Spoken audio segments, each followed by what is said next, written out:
Hello everyone, good morning. आज हम आपको रिवोल्ट ऑफ 1857 पढ़ाने जा रहे हैं, क्योंकि जितने भी एग्ज़ाम्स आने वाले हैं, चाहे वो TGT, PGT, GIC, PGT, TGT हो और पीसीएस, पेट, जितने भी एग्ज़ाम्स हैं इसमें से एक क्वेश्चंस, दो क्वेश्चंस ज़रूर आने हैं। तो शुरू करते हैं। चैप्टर का नेम है रिवोल्ट ऑफ 1857। अब आता है कि रिवोल्ट ऑफ 1857 की शुरुआत कहाँ से हुई। ये क्वेश्चन कई बार रिपीट हुआ है। आप सभी को पता है, मेरठ से। कहाँ से शुरुआत हुई है? मेरठ से। कब हुई है? 10 मई 1857 को मेरठ से हुई, जो धीरे धीरे कानपुर, बरेली, झांसी, दिल्ली, अवध आदि स्थानों पर फैल गई। इस क्रांति की शुरुआत तो सैन्य विद्रोह के रूप में हुई, परंतु कालांतर में उसका स्वरूप क्या हो गया? बदल गया। ब्रिटिश सत्ता के विरुद्ध एक जनव्यापी विद्रोह के रूप में हो गया, जिसे भारत का पहला स्वतंत्रता संग्राम कहा गया है। 1857 के विद्रोह की प्रकृति के बारे में विद्वानों में अलग अलग मतभेद है। कहने का मतलब है कि रिवोल्ट 1857 के विषय में, उसके नेचर के विषय में कई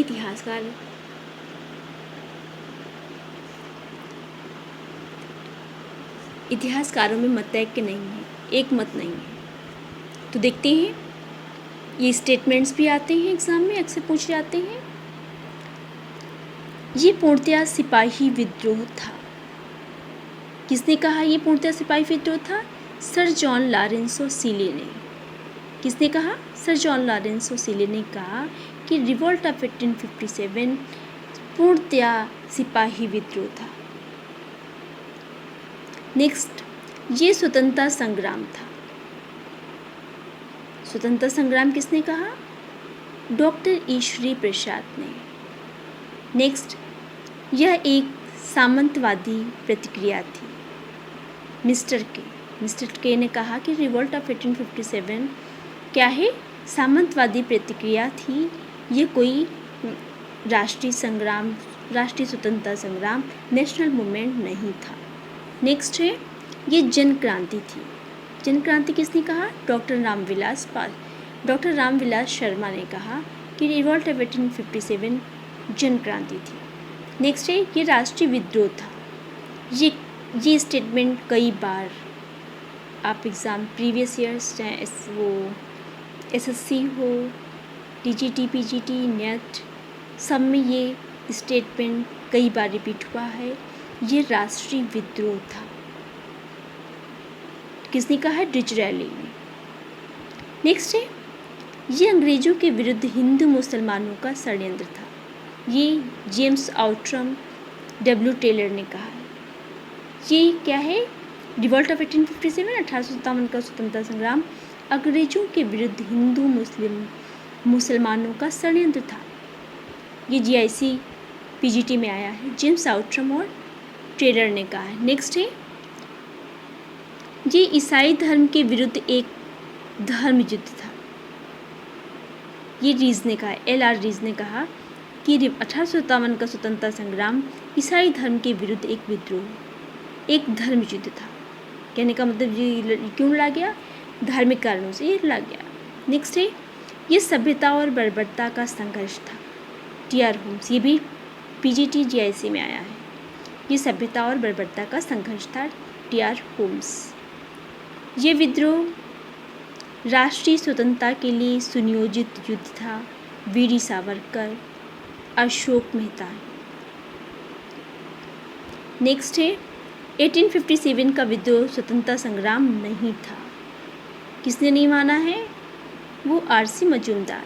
नेक्स्ट है, 1857 का विद्रोह केवल एक सैनिक विद्रोह था। P रॉबर्ट्स, और जिसका कारण तात्कालिक चर्बयुक्त कारतूस था। तो आप सभी को समझ में आ गया होगा कि कब शुरू हुआ, कहाँ से शुरू हुआ।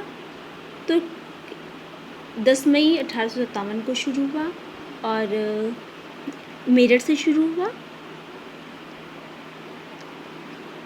नेक्स्ट है 1857 के विद्रोह का राजनीतिक कारण डॉक्ट्रिन ऑफ लैप्स को माना जाता है, क्योंकि डलहौजी ने गोद निषेध प्रथा को समाप्त कर दिया और हड़प नीति को ले लिया।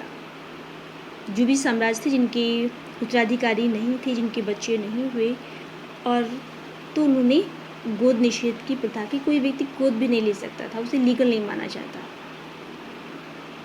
तो गोद निषेध और हड़प नीति को माना जाता है। डलहौजी ने अपनी इस नीति के तहत सतारा, नागपुर, संबलपुर, झांसी, बरार आदि राज्यों पर अधिकार कर लिया और 1856 में अवध पर भी कुशासन का आरोप लगा करके उसे भी हड़प लिया था, और जिसके कारण इन राजवंशों में अंग्रेजी हुकूमत के खिलाफ असंतोष व्याप्त हो गया। इस क्रांति के लिए जिम्मेदार आर्थिक कारण इस प्रकार हैं। भारतीयों के धन का निष्कासन तीव्र गति से इंग्लैंड की ओर हुआ।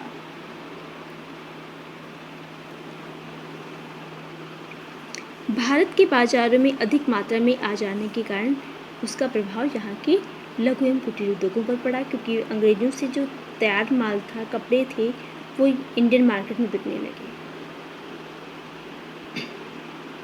जिसके कारण यहाँ के जो व्यापारी थे उनके जो बिजनेस का लॉस हो गया, उन्हें बहुत से लोग बेरोजगार हो गए।